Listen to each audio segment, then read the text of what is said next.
और उसके बाद आपको याद करते हैं कि देखो वो टीचर ने मुझे प्राइमरी स्कूल में पढ़ाया था। कोई कलेक्टर हो गया, कोई डॉक्टर हो गया, वो आके आपका पाँव छू लेता है और बोलता है कि भाई आपने सर मेरे को मिडिल स्कूल में पढ़ाया था या प्राइमरी स्कूल में पढ़ाया था और एक झापड़ भी लगाया था आपने क्योंकि मेरे को एक गलती हो गई थी। आप सोचिए, कोई भी आर्थिक पारितोषिक, कोई भी आर्थिक रूप से जो आपको पुरस्कार मिलना चाहिए, उससे बड़ा पुरस्कार है।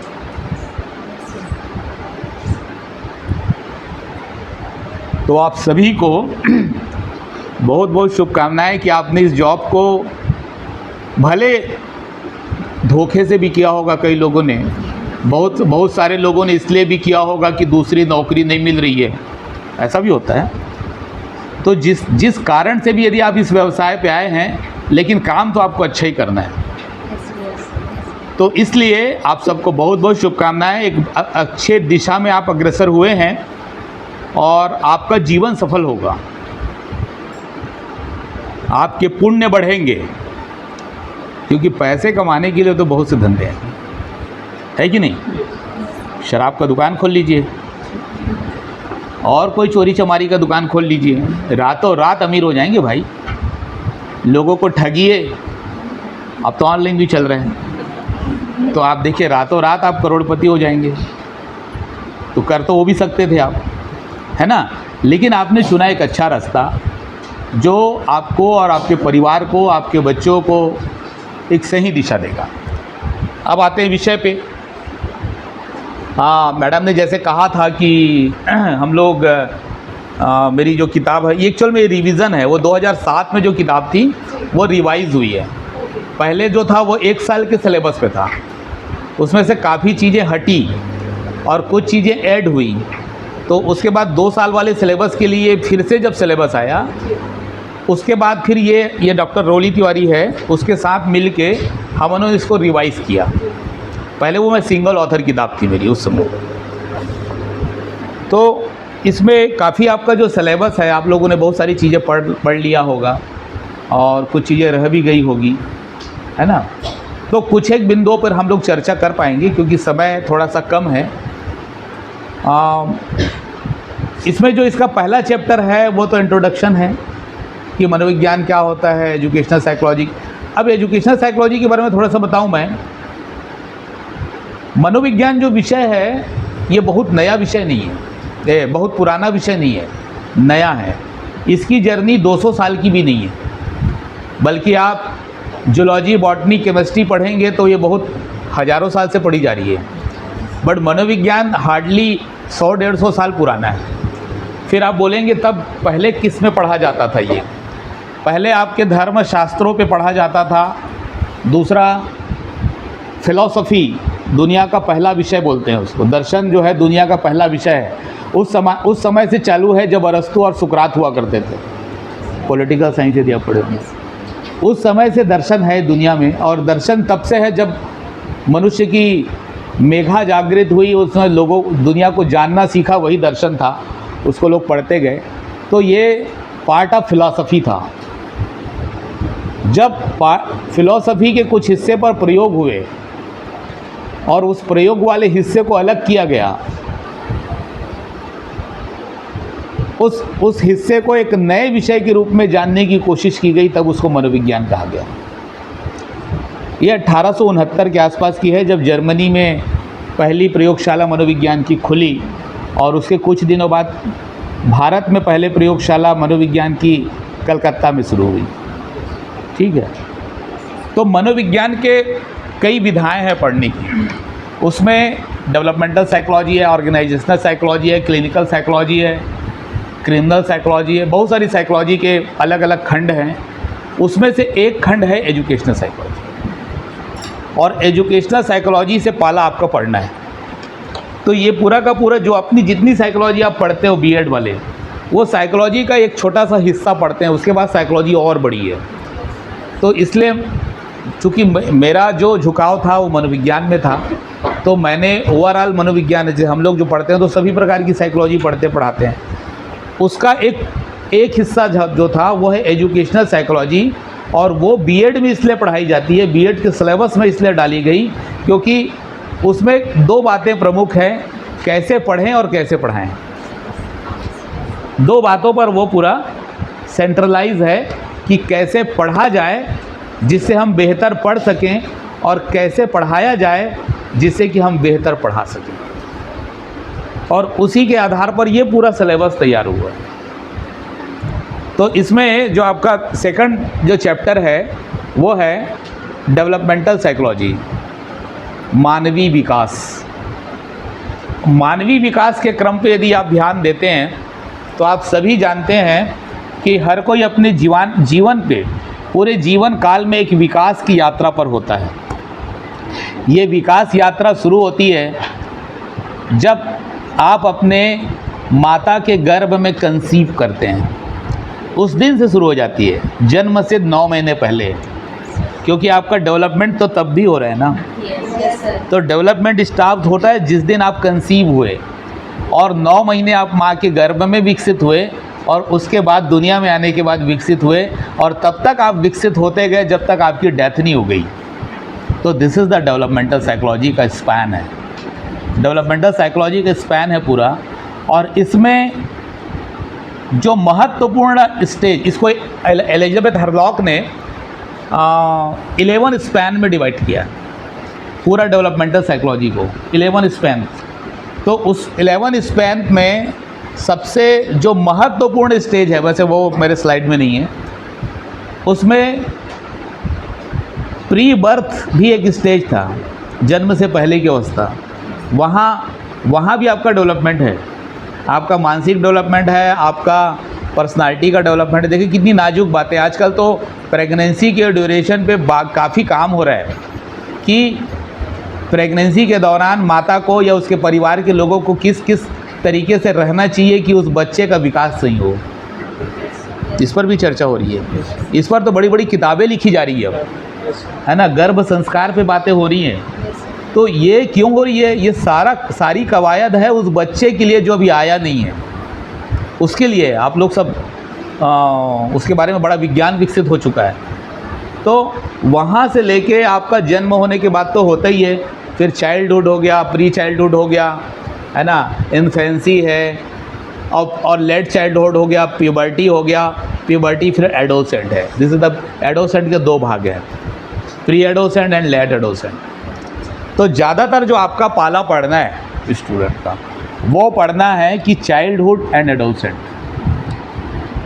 चाइल्डहुड का एज स्टार्ट होता है आपका 2-3 साल से स्टार्ट हो जाता है, और 2-3 साल से लेके आपका चाइल्डहुड होता है किशोरावस्था तक, 13 साल के आसपास तक, 13-14 के आसपास तक किशोरावस्था आती है। इसमें आपको स्कूल के बच्चे मिलेंगे, तो इसका पूरा डेवलपमेंट पढ़ना है। मेंटल डेवलपमेंट क्या होता है इसका, फिज़िकल डेवलपमेंट क्या होता है इसका, इमोशनल डेवलपमेंट क्या होता है, ये आपको पढ़ना होता है। फिर उसके बाद दूसरा जो पड़ाव आता है वो एडोसेंट का, जो लगभग 14-15 से शुरू होता है और 21 तक चलता है। इसमें भी आपके साथ बच्चे आते हैं। तो इसका पूरा डेवलपमेंट टीचर को पढ़ना चाहिए, इसलिए आपके कोर्स में रखा गया है कि ये डेवलपमेंट को आप समझे एज अ टीचर कि कौन कौन सी घटनाएं उस विकास के क्रम पे होती है, और उसमें क्या उतार चढ़ाव होते हैं, बच्चा किस किस दौर से गुजरता है, और उसको समझ के उसका सही विकास करें, क्योंकि बालक का सर्वांगीण विकास करना ही शिक्षा का उद्देश्य है। और जब सर्वांगीण विकास की चर्चा होती है तो ये होती है कि भाई होशियार बच्चे को तो सब पढ़ा लेते हैं, होशियार बच्चा तो आधा घर से पढ़ के आता है, इतना बोलोगे तो इतना पढ़ के आता है, क्योंकि उसकी आईक्यू तेज है, बुद्धि तेज है, पढ़ता है उसको भूलता नहीं है, उसकी आईक्यू तेज रहती है। तो टीचर की काबिलियत होशियार बच्चे को पढ़ाने में नहीं है, टीचर की काबिलियत एवरेज और डल बच्चे को पढ़ाने में। जिस दिन एक कमज़ोर बच्चे को आप पढ़ा लिए ना, तब आप अच्छे टीचर हैं ना। फिर आपको सर्च करना पड़ेगा कि कमज़ोर बच्चे को कैसे पढ़ाएं, फिर आपके लिए उसके लिए दूसरे मेथड लाने पड़ेंगे, क्योंकि इस वाले मेथड से समझ ही नहीं रहे। मेहनत हुई ना, उसका लेसन प्लान अलग बनेगा, उसके लिए आपको कुछ कुछ टूल्स भी लाने पड़ेंगे, डायग्राम बनाने पड़ेंगे, टीचिंग एड बनाने पड़ेंगे, पड़ता है ना, क्योंकि बच्चा बेचारा कमज़ोर है ना पढ़ने का, लेकिन अधिकार तो उसका भी है, उसको भी तो अपना जीवन जीना है। तो इस चीज़ों की चर्चा मनोविज्ञान में की जाती है कि हम उसको कैसे करें। पूरी जीवन में जो मैंने एनालिसिस की, वैसे तो जीवन का हर पड़ाव जो होता है, जीवन का हर पड़ाव महत्वपूर्ण तो होता है। जब तक हम जीवित होते हैं, हर पड़ाव में जब हम रहते हैं तो हमें लगता है कि हम जहाँ पर है वही महत्वपूर्ण है। हम जिस पड़ाव में, जब हम बच्चे रहते हैं ना, तो लगता है कि देखो बच्चे हैं तो हम महत्वपूर्ण हैं, है ना। तो मेरा बेटा छोटा था तो बोलता था कि यार हम छोटे हैं तो हमको महत्व नहीं दिया जा रहा है ना, देखो हमारा भी तो ये काम है, हमारे भी तो ध्यान देना चाहिए। तो जिस समय हम जिस क्षण में होते हैं वही क्षण हमारे लिए महत्वपूर्ण होता है, लेकिन ओवरऑल में देखें और पूरा एनालिसिस करें तो सबसे महत्वपूर्ण काल मैं जो समझता हूँ व्यक्तिगत से, वो एडोलसेंट, किशोरावस्था। और मैंने किशोरावस्था पर काफ़ी बातें की हैं और उसी पर रिलेटेड स्लाइड भी आपके सामने हैं, तो थोड़ी इस पर चर्चा कर लें, है ना। आप लोग को भी थोड़ा अच्छा लगेगा, क्योंकि पूरी किताब तो हम पढ़ा नहीं सकते, किताब में बहुत सारी, एक इस पर चर्चा कर लेंगे और उसके बाद जो आप कुछ बताएंगे बीच में कुछ पर्टिकुलर, उस पर भी चर्चा कर लेंगे। तो किशोरावस्था वो समय होता है जो बहुत ही उथल पुथल की अवस्था होती है। बहुत सारे बायोलॉजिकल चेंजेस होते हैं, बहुत सारे उसमें मेंटल चेंजेस होते हैं, इमोशनल चेंजेस होते हैं, ठीक है। तो उस चेंजेस के साथ बच्चे को समझना, अच्छा ये इसलिए बहुत कठिन नहीं है ना, क्योंकि हम सब उस एज से आए हैं। खुद सोचिए ना, जब हम थे तब कैसे थे। हम अपने स्टूडेंट से बड़ी अपेक्षा कर रहे हैं, ये करो वो करो वो करो। क्या हम उस समय में थे तो क्या उतना अच्छा कर पाते थे, और हमें क्या समस्या थी। तो वो प्रॉब्लम्स ऑफ एडोलसेंट, बहुत बड़ी बहुत समस्याएं होती हैं, दुनिया नहीं समझ पाता।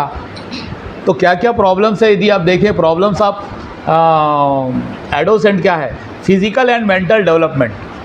बहुत तेज़ी से फिजिक ग्रोथ करता है, आप देखेंगे लड़कियों में हो लड़कों में हो, शरीर बहुत तेज़ी से बढ़ता है, सारे फिजिकल डेवलपमेंट होते हैं, और उसको समझ में नहीं आता कि अब इस डेवलपमेंट के साथ कैसे एडजस्ट करें। पहले हम छोटे थे, अब हम बड़े होंगे। एक्चुअल में ये बड़ा और छोटे की दहलीज है, जिस दहलीज पे हमको कई बार कन्फ्यूज़न बहुत होते हैं, है ना। आगे हम देखते जाएंगे, इसमें इमोशनल, बहुत इमोशन चेंज होते हैं। सबसे ज़्यादा इमोशनल हम होते हैं इसी दौरान पे, दुनिया भर के इमोशन आते हैं, प्रेम भी आता है, गुस्सा भी आता है, चिड़चिड़ाते भी हैं, है ना। दुनिया को एक अलग नज़र से देखना शुरू करते हैं, क्योंकि लगता है कि अब हम बड़े हो रहे हैं, हमारी समझ विकसित हो रही है ना। कल्पना का डोमिनेंस होता है, इमेजिनेशन, कल्पनाएं करते हैं, सपने बहुत देखते हैं। ये तो ड्रीम एज है, किशोरावस्था तो ड्रीम एज है। कलेक्टर बनूंगा, अच्छा टीचर बनूंगा, ये करूंगा वो करूंगा, मम्मी पापा का नाम रोशन करूंगा, देखना मैं क्या करके बताता हूँ। अभी तो रियलिटी में गए नहीं हैं, अभी तो नीचे हैं ना, तो थोड़ा सोच सकते हैं। तो this is the age of imagination होता है। बच्चे बोलते हैं देखो मैं जब होऊंगा ना मम्मी बड़ा, तब बताऊंगा कि कैसे करते हैं बात। तो आप लोग को आता नहीं ठीक से, ये भी बोलता है बच्चा, क्योंकि अभी रियलिटी फेस नहीं किया है ना, अभी दुनिया के झमेले नहीं खाए हैं। तो अभी सब नया नया दिखता है, उसको लगता है कि हाँ अभी तो बहुत चीज़ें मैं करूँगा। इम्पोर्टेंस ऑफ फ्रेंडशिप बहुत इम्पोर्टेंट। आपकी सबसे अच्छे दोस्त किशोरावस्था के होंगे, जुड़ाव बड़ा इमोशनल होता है ना। तू मुझे बता, मैं तुझे बताऊं अपनी मन की बातें। ये वो एज होता है जब सबसे अच्छी दोस्ती होती है, और लड़कियों में तो और ज़्यादा होती है ना। दो एक जैसे समस्या वाले लोग आपस में दोस्त बन जाते हैं। अच्छा तेरे को भी टीचर ने डांटा क्या? मेरे को भी डांटा। चला बैठ के चाय पीते हैं। कुछ नहीं होता, सब बेकार चीज़ें हैं। अरे तो टीचर ही बेकार थी, है ना।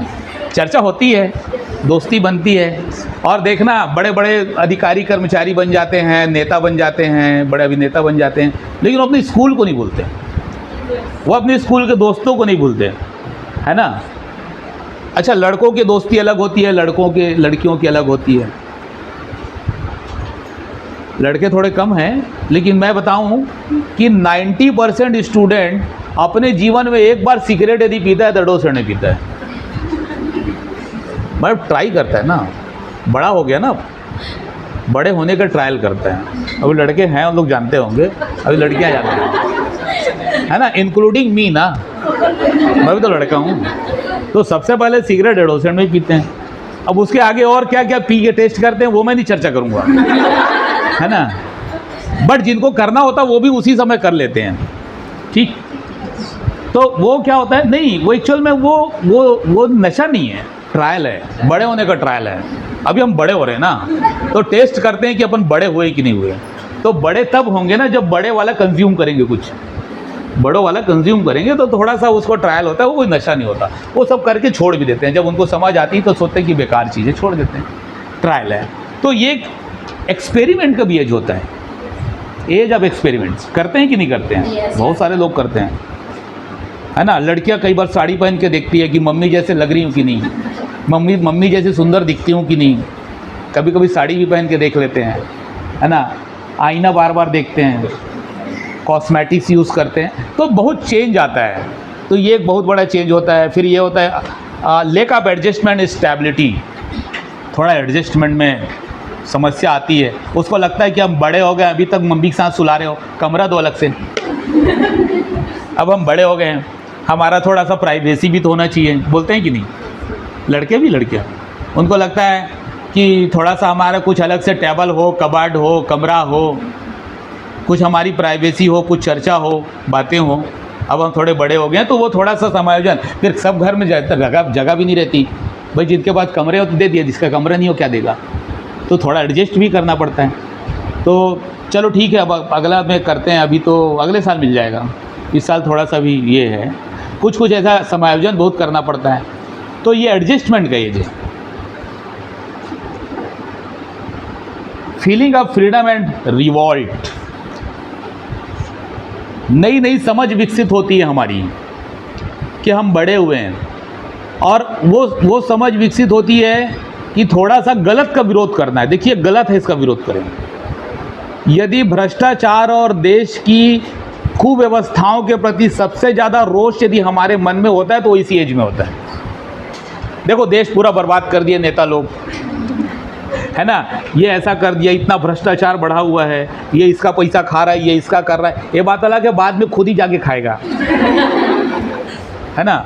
लेकिन उस समय चूंकि उसके पास जिम्मेदारी नहीं है ना, वो अपनी फीलिंग को फ्रीली एक्सप्रेस कर सकता है। ना उसकी पत्नी बच्चा है, ना पैसा कमाने की अभी जवाबदारी ज़्यादा है, तो आदर्श की बातें तो करना ही चाहिए ना।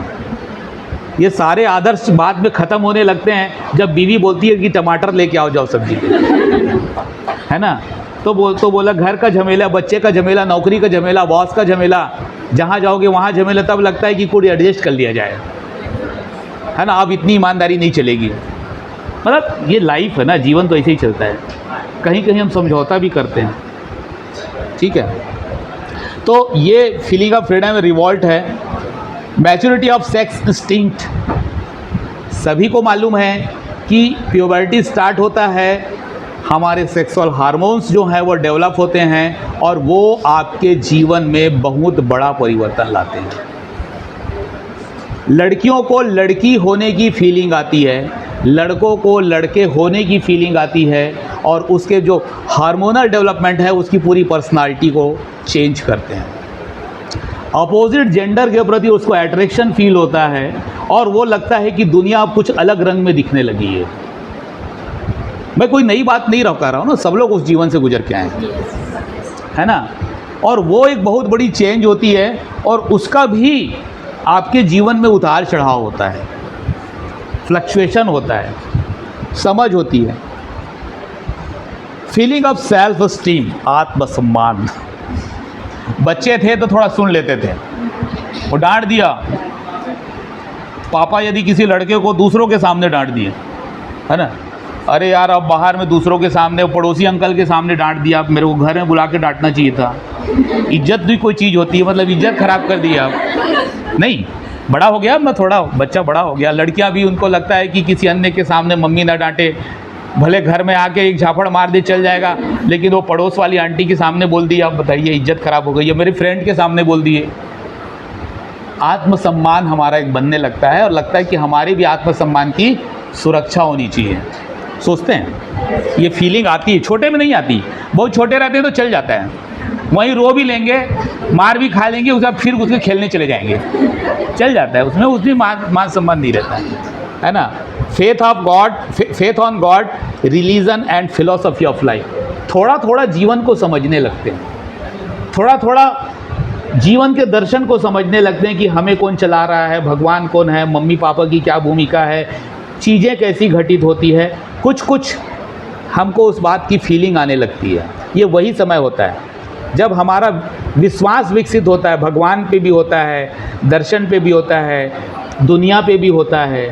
जो घटनाएं घट रही उसके बारे में थोड़ी हमको एक रियलिस्टिक थिंकिंग डेवलप होने लगती है और समझते हैं उसको हम। Development of डेलिक्वेंसी। डेलिक्वेंसी मतलब किशोर अपराध। यही कुछ ऐसे क्षण होते हैं, कुछ लोग गलत रास्ते पे जाते हैं और किशोर अपराध करते हैं। अभी ये बहुत सारे किशोर न्यायालय बन गए, किशोरों की जेल बनी हुई है ना। उस समय भी अपराध होते हैं जब बच्चा थोड़ी गलत रास्ते पे चला जाता है। और अभी आपने बहुत सारे केसेस देखे होंगे जिसमें आप लोग देखे होंगे कि जो रेप केसेस होंगे, मर्डर के केसेस होंगे और बहुत सारे आरोपी किशोर होते हैं, 18 साल से कम के होते हैं। अब 18 साल से कम के लिए कानून अलग है, कानून अलग है। ये क्या है, आवाज़ आता है? अच्छा, आपके वो कॉलेज की है, तो उनके लिए कानून अलग है, उसके लिए धाराएं अलग हैं, उनके लिए सजाएं अलग हैं।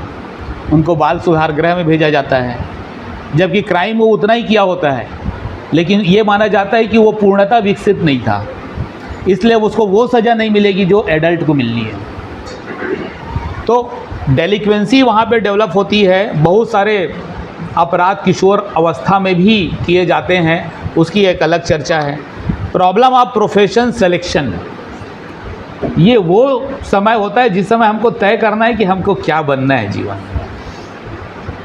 ठीक है, वो बार बार बदलता भी रहता है, लेकिन चयन तो करते हैं, है ना।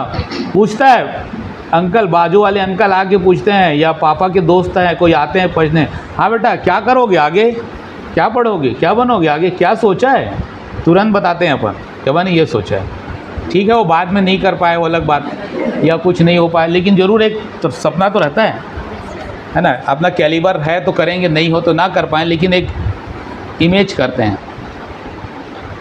Physical, social and sex.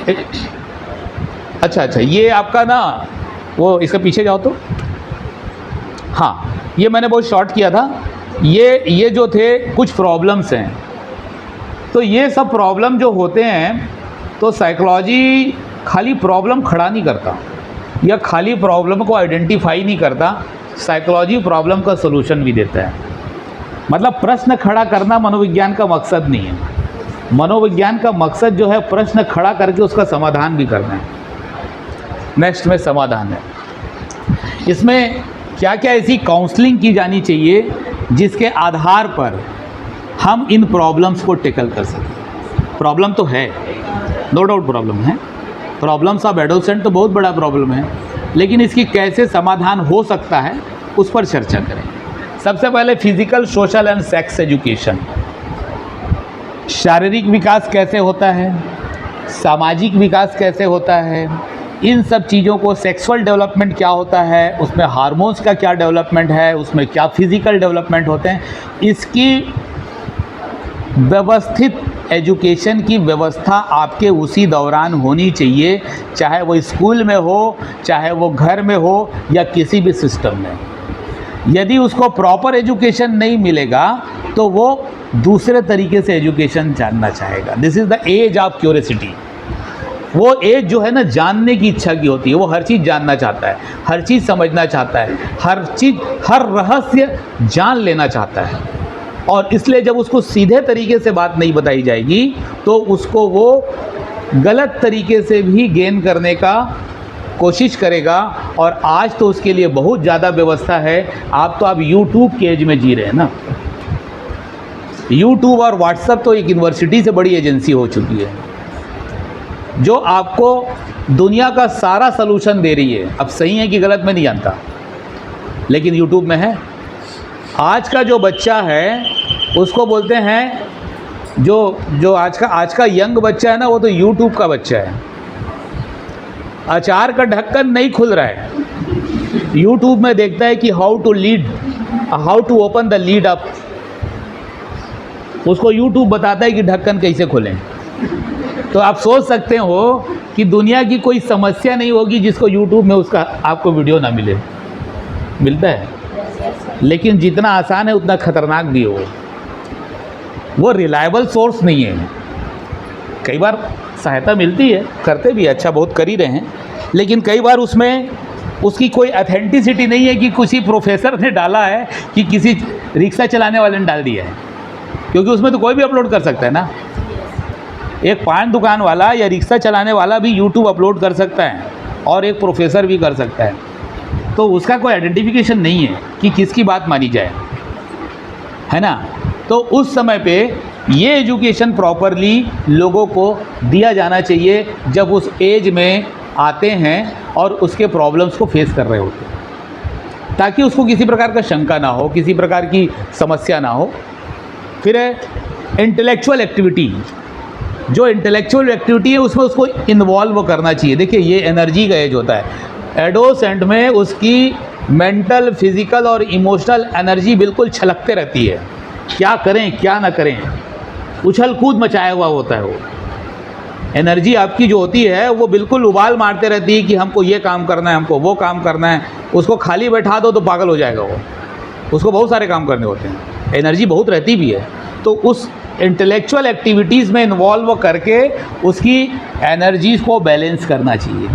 This is the part of education ना, this is the role of teacher, कि होशियार बच्चे को कौन सा असाइनमेंट दें और कमज़ोर बच्चे को कौन सा असाइनमेंट दें। तो ज़्यादा होशियार है ना तो कठिन सवाल दो उसको, और थोड़ा और दिमाग लगाइए, क्योंकि यदि एक ही सवाल दे दोगे ना तो इधर वाला बनाया नहीं होगा, ये 3 बार बना के ले आएगा। होशियार है, बना के ले आएगा।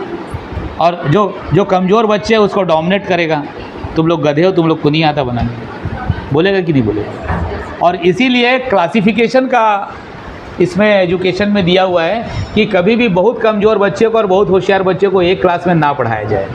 ये तो एजुकेशन का प्रिंसिपल है, क्योंकि जो कमज़ोर बच्चा है वो डिप्रेस होता है। उसको लगता है देखो ये कितना तेज़ी से बना लिया, मेरे से बन ही नहीं रहा, तो उसको डिप्रेशन आता है। ठीक है, तो इसलिए क्लासिफिकेशन उसमें होना चाहिए। इंटेलेक्चुअल एक्टिविटी होती है। ट्रेनिंग ऑफ इमोशंस क्या होते हैं जी? इमोशन की तो बहुत चर्चा करते हैं हम लोग। क्या होता है इमोशन? आजकल तो सामान्य बातचीत में लोग बोलते हैं कि इमोशनल हो गया। टीवी पे, फिल्मों में, कहानियों में, उपन्यास में इमोशन की बहुत चर्चा होती है। कोई बताएगा कि इमोशन क्या होते हैं और कितने प्रकार के होते हैं? कोई भी बताइए, इमोशन क्या है? एकदम सिंपल है, नहीं बताएंगे? पता तो होगा। भावनाओं, देखिए शब्दों को थोड़ा पकड़िए। भावनाएं मतलब फीलिंग। फीलिंग 2 प्रकार की होती है, गुड फीलिंग होती है, बैड फीलिंग होती है। इमोशन थोड़ा उससे अलग है। यदि हम फीलिंग को ही इमोशन कहते हैं तो 2 वर्ड क्यों बनते हैं अलग? यदि 2 वर्ड हैं तो उसकी मीनिंग अलग है। What is the emotion? और कोई? There are 3 types of emotion. वैसे तो इमोशन बहुत सारे प्रकार के होते हैं, लेकिन 3 प्रकार की इमोशन है जो आपकी पूरी पर्सनालिटी को और अन्य इमोशन को कंट्रोल करते हैं। वो है लव, फियर एंड एंगर। प्रेम, भय और क्रोध। और जब हम विचलित होते हैं जब हम सामान्य नहीं होते, या तो बहुत गुस्सा भरा हुआ हो, या हम बहुत ज़्यादा भयभीत हों, या हम प्रेम में पागल हो। प्रेम में भी तो पागल होते हैं कि नहीं? प्रेम में भी पागल होते हैं। तो जब ये तीनों दशाएं होती हैं, जब हम बोलते हैं कि अब हम इमोशनल है, और इसी में हमको रोना भी आता है, इसी में हमको गुस्सा भी आता है। तो ये इमोशनल ट्रेनिंग होनी चाहिए, इमोशन की ट्रेनिंग होनी चाहिए। इमोशन की ट्रेनिंग का मतलब क्या है?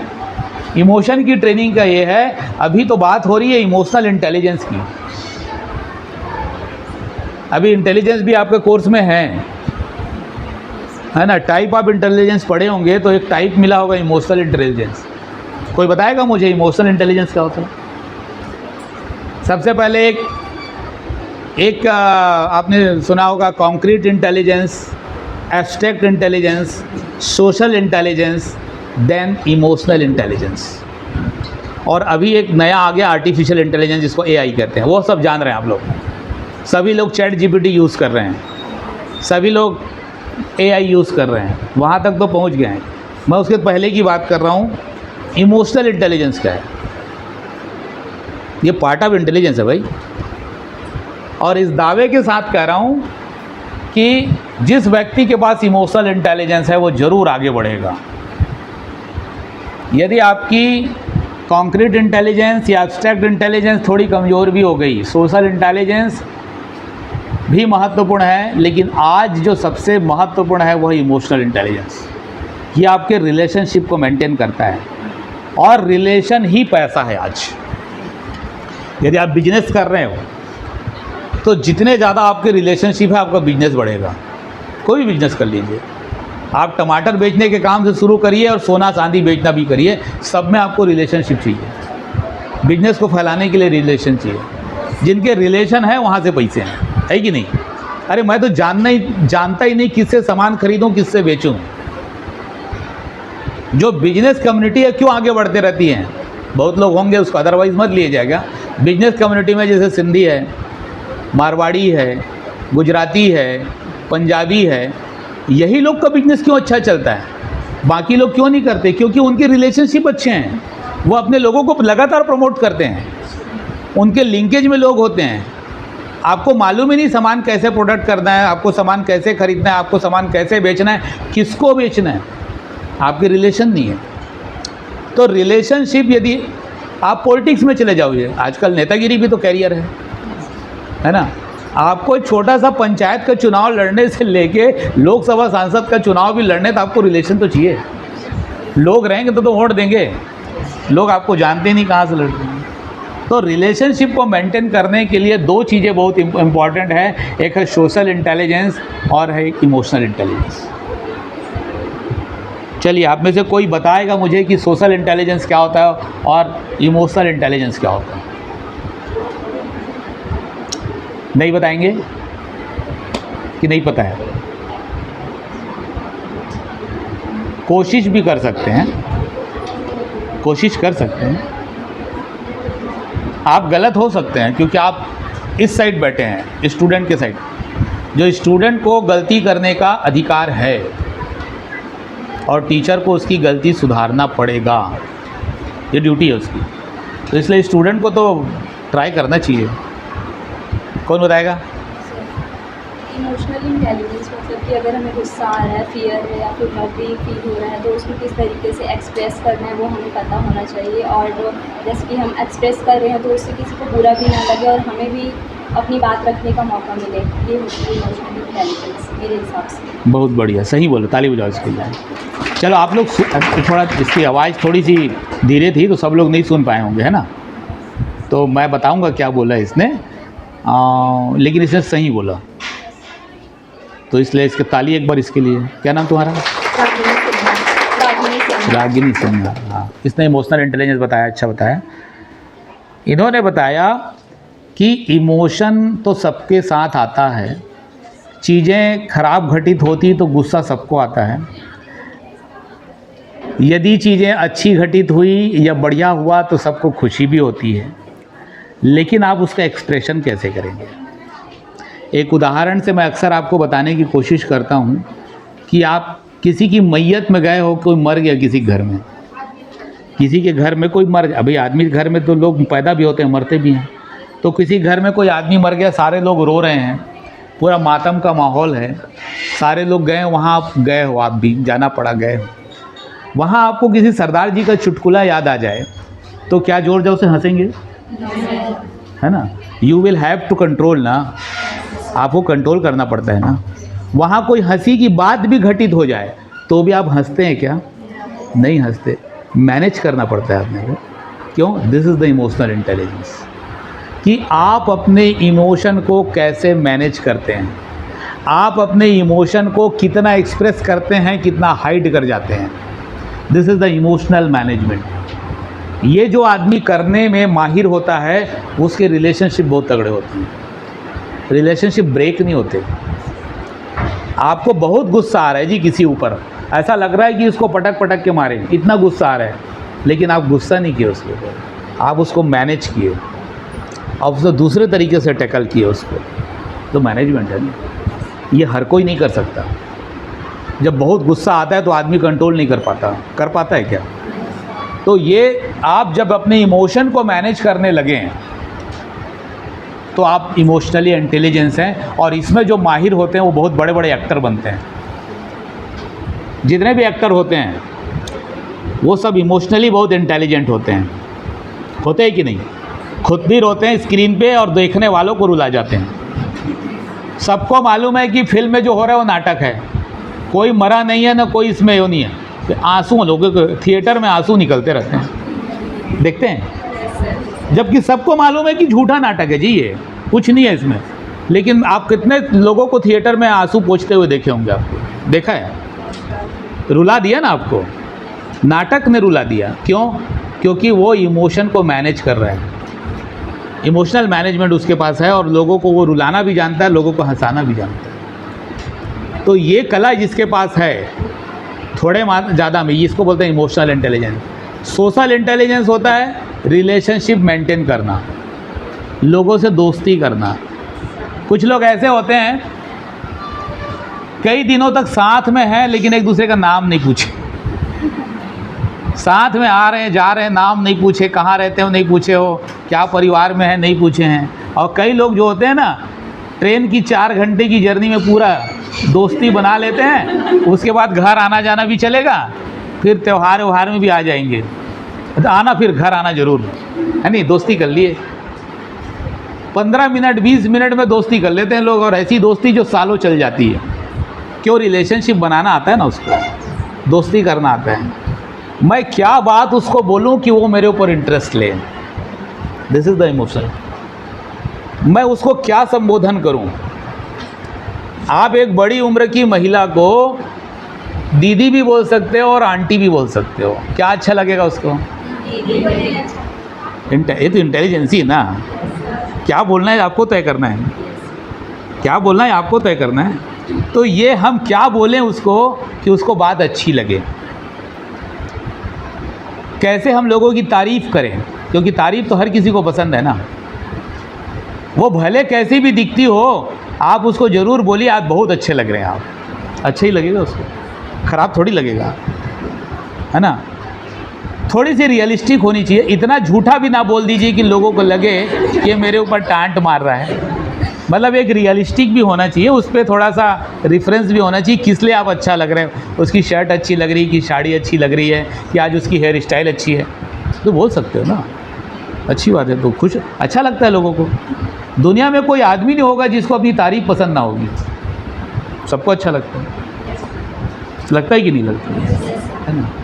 तो ये आपको उसमें आपको इमोशनल इंटेलिजेंस को एजुकेशन, फिर आपका होता है educational according to individual differences. ये आपके लिए बहुत इंपॉर्टेंट है। क्या होता है इंडिविजुअल डिफरेंसेस? इंडिविजुअल डिफरेंसेस क्या होता है?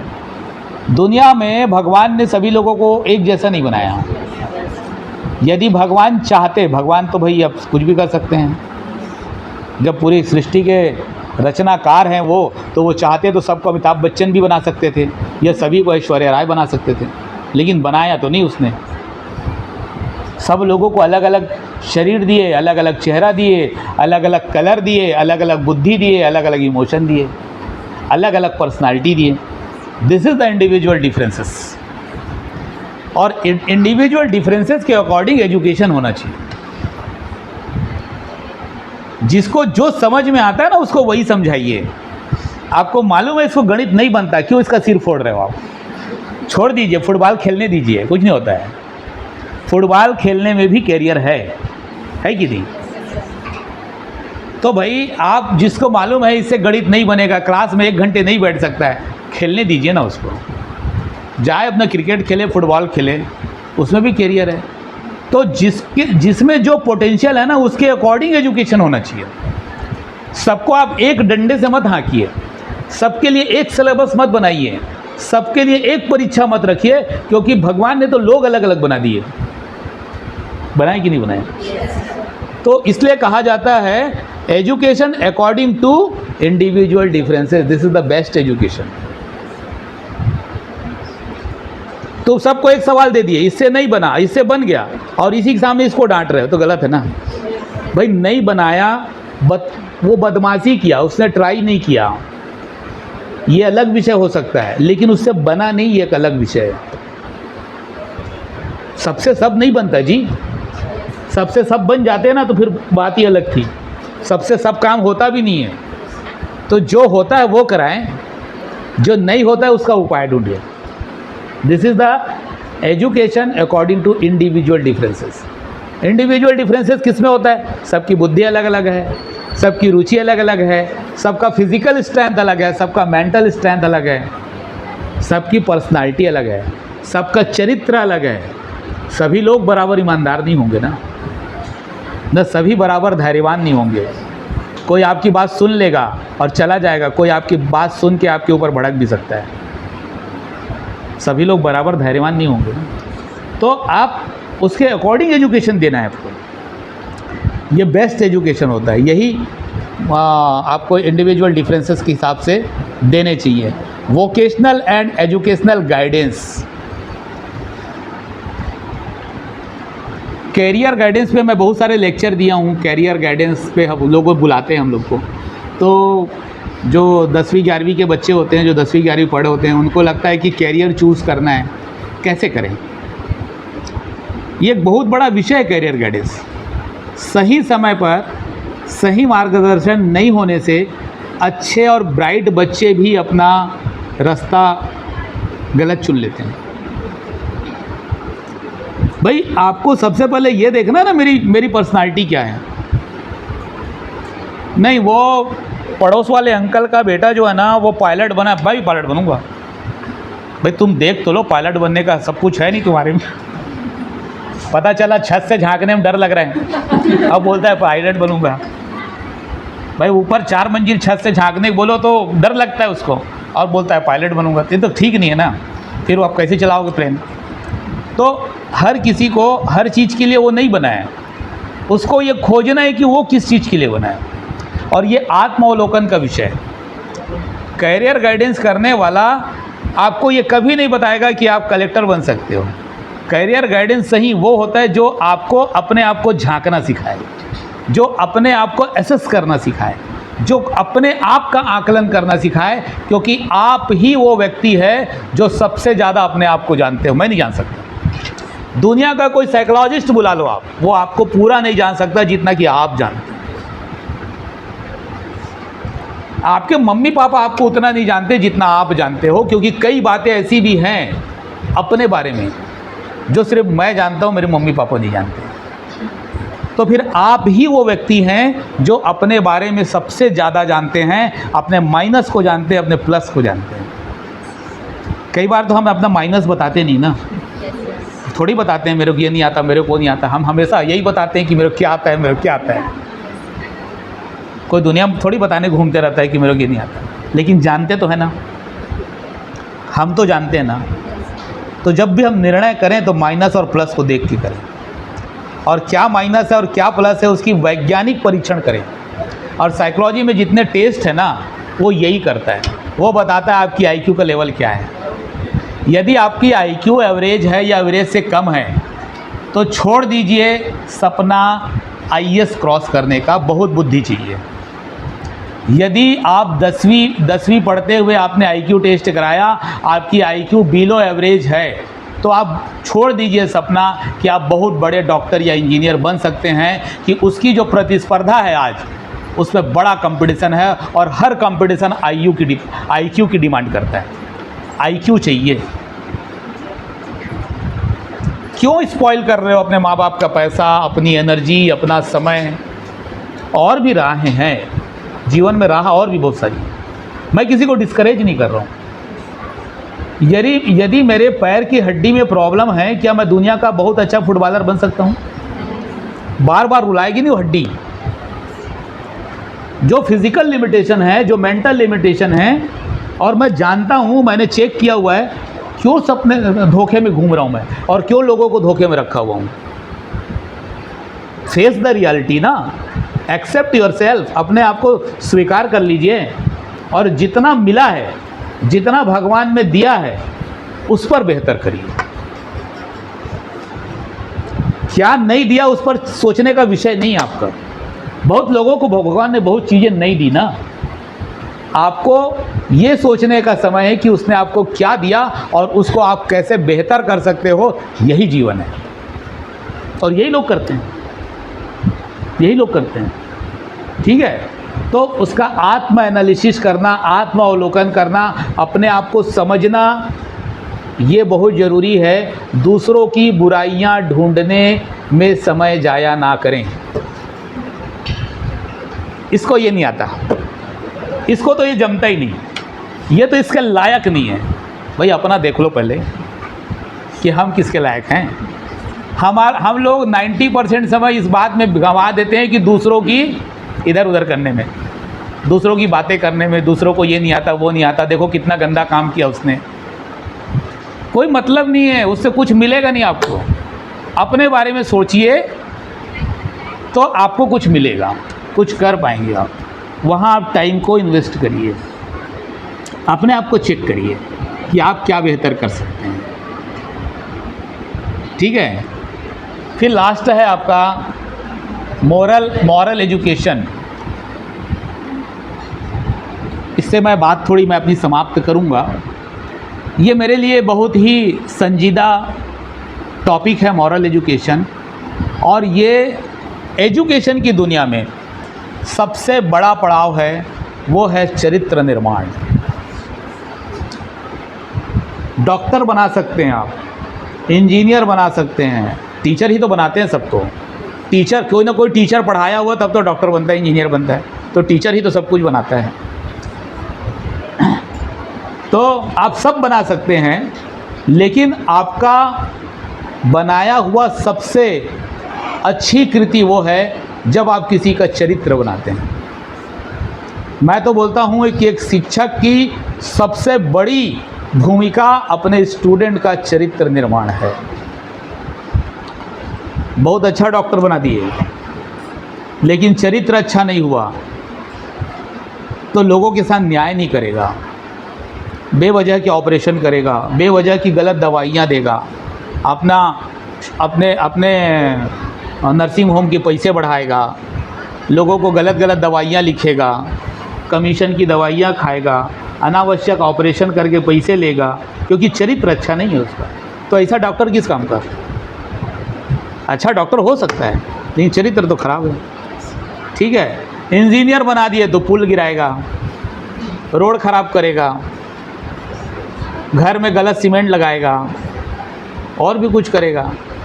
उससे अच्छा तो ना बने तो अच्छा है, वो इंजीनियर ना बने तो अच्छा है।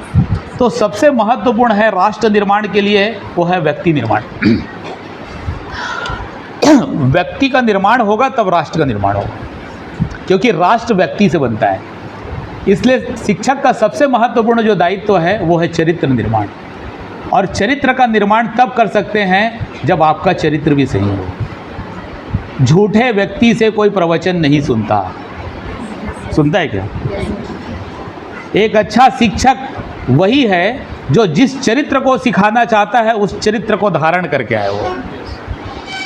यदि मैं बोलता हूँ कि बच्चा शराब मत पिए, मैं बोलता हूँ कि किसी स्टूडेंट को बोलता हूँ कि शराब पीना खराब चीज़ है, शराब नहीं पीना चाहिए, तो बच्चा ज़रूर आश्वस्त हो कि उसका टीचर जो बोल रहा है वो नहीं हाथ लगाता है शराब।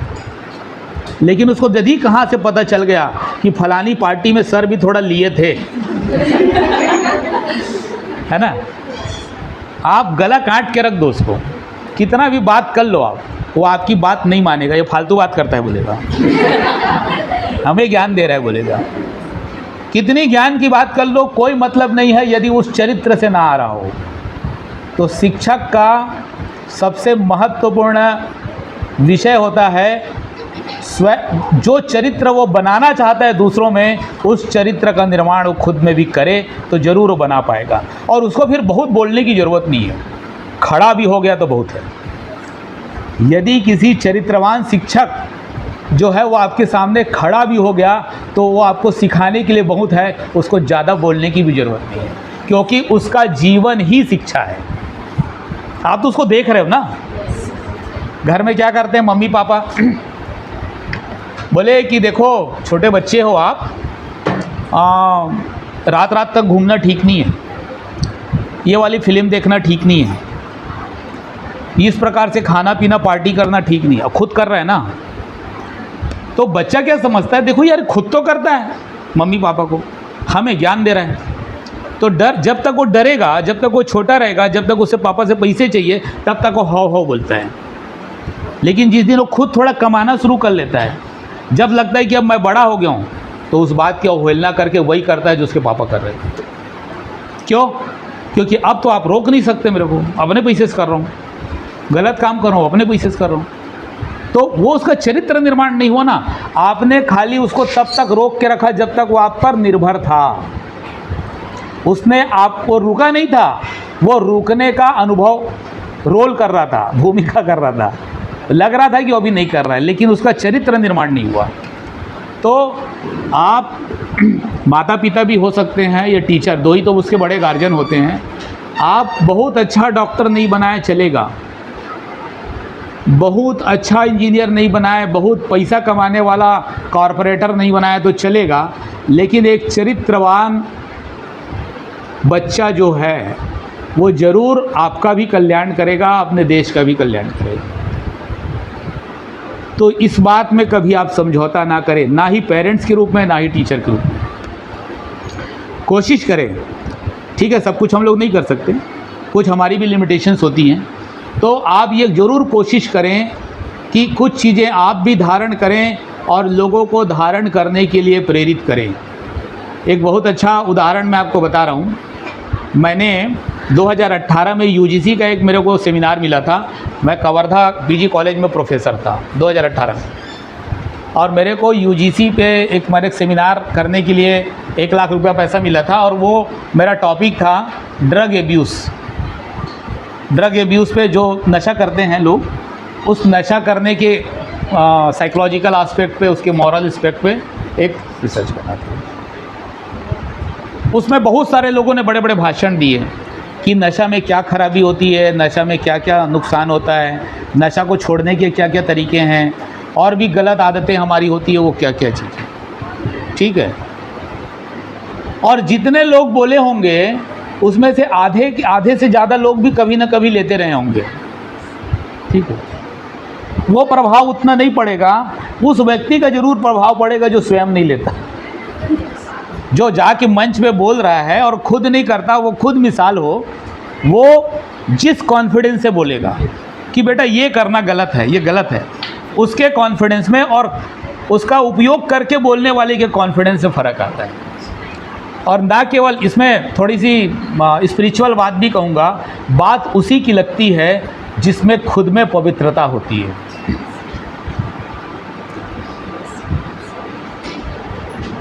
आप किसी का बड़े का पाँव छूते होंगे, कुछ भी करते होंगे, तो आशीर्वाद तो सब लोग देते हैं, क्या सबका आशीर्वाद लगता है? जिसमें जितनी स्पिरिचुअल प्योरिटी होगी उसकी बात लगती है आपको, क्योंकि भगवान भी अपने लिए रास्ते सही चुनता है, आप तक देने के रास्ते सही चुनता है, वो गलत माध्यम से आपको चीज़ें प्रोवाइड नहीं करता। तो जो नेमतें ईश्वर आपको देना चाहता है उसके लिए भी वो माध्यम पवित्र चुनता है। इसलिए बोलते हैं ना कि उसकी बात लगती है, वो बाबा जी की बात लगती है, वो पंडित की, उस पुजारी की बात लगती है, हमें वो फला वाली आंटी होगी उसकी बात लगती है। हर किसी की बात नहीं लगती। यदि हर किसी की बात लग जाती लोगों को तो दुनिया कब की ख़त्म हो जाती है। लोग कोसते भी तो बहुत हैं एक दूसरे को, तुम मर जा, तेरा ये हो जा, तेरा ये हो जाए। उसकी बात क्या लगती किसी की नहीं लगती, क्योंकि भगवान उसकी बात मानता ही नहीं। मानता उसी की है जिसमें खुद में प्योरिटी होती है, खुद में पवित्रता होती है, उसकी बात मानी जाती है। तो यह स्पिरिचुअल फैक्ट भी है। तो इसलिए एक बहुत अच्छे रास्ते पर आप लोग चल पड़े हैं, चाहे जिस वजह से भी चल रहे हों। कई बार कारण महत्वपूर्ण नहीं होता है, वो पड़ाव और वो लक्ष्य महत्वपूर्ण होता है जो हमने हासिल किया। यदि मुझे गणित बनाना बहुत अच्छा आता तो मैं साइकोलॉजिस्ट नहीं होता, क्योंकि मैं 11वीं 10वीं के बाद गणित लिया था ठीक है, 11वीं 12वीं में गणित ठीक से बनी नहीं मेरे से, कम नंबर आए, पास तो हो गए, कम नंबर आए, लगा यार अपन गणित के लिए बने नहीं हैं।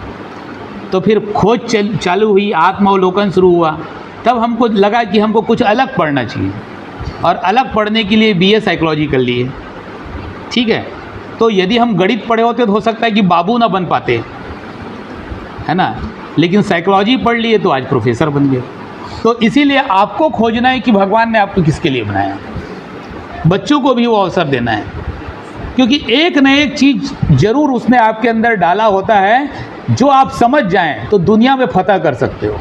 सारी समस्या ये नहीं है कि भगवान ने आपको क्या नहीं दिया, समस्या ये है कि जो भगवान ने दिया वो आप पहचान नहीं पाए। दे के तो सबको भेजता है, हम नहीं पहचान पाए।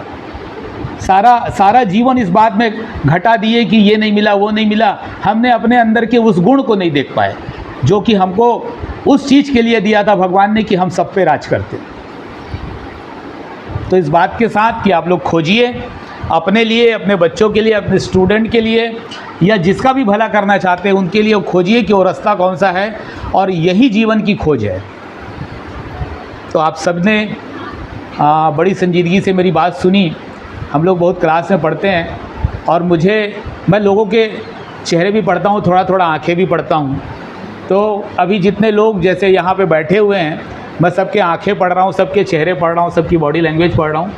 तो आप नहीं भी बताएंगे तो मुझे लगा है कि कुछ बात तो समझ में आई है ना। और 25-30 साल मुझे पढ़ाते हो गया, तो हम लोग का इसी में समय रहता है। तो आशा करता हूँ कि आप लोगों को ये सेशन अच्छा लगा होगा, क्योंकि किताब तो मैं लेके आया था, जो बताऊँगा उसको मैंने खोला नहीं एक्चुअल में, क्योंकि बिना खोले जब इतना कुछ है तो खोलने की आवश्यकता नहीं है। किताब तो आप सबके पास होगा तो आप पढ़ लेंगे, है ना। तो यदि किसी की कुछ छोटी मोटी जिज्ञासा हो, है ना, तो वो आप पूछ सकते हैं।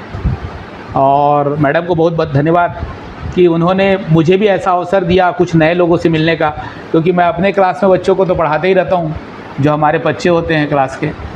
और मुझे सबसे अच्छा लगता है BA फर्स्ट ईयर की class, BA BSc first year की क्लास में ज़रूर पढ़ाता हूँ, क्योंकि उसमें बच्चा ना एकदम स्कूल से आया रहता है और कॉलेज आया रहता है। हमारे कॉलेज में BA first year, BSc first year, और लड़कियों का कॉलेज है।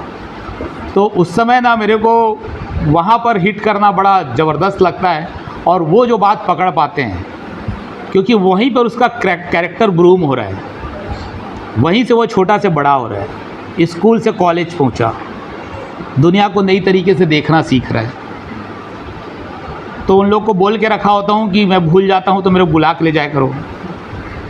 अब पीरियड बहुत सारे रहते हैं, तो आजकल NEP चल रहा है ना, NEP लागू हो गया है, तो ये बहुत अच्छा उसमें होता है कि हम अभी अब BSc के लोगों को भी साइकोलॉजी पढ़ा रहे हैं। अभी NEP में GE आया हुआ है, तो BSc का बच्चा भी साइकोलॉजी पढ़ रहा है, और बड़े अच्छे से पढ़ता है वो।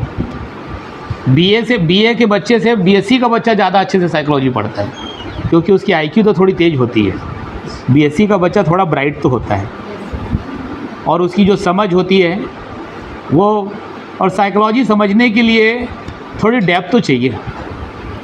और इसका प्रमाण ये है कि मेरे यहाँ एमए साइकोलॉजी करने के लिए लोग बुढ़ापे में भी आते हैं।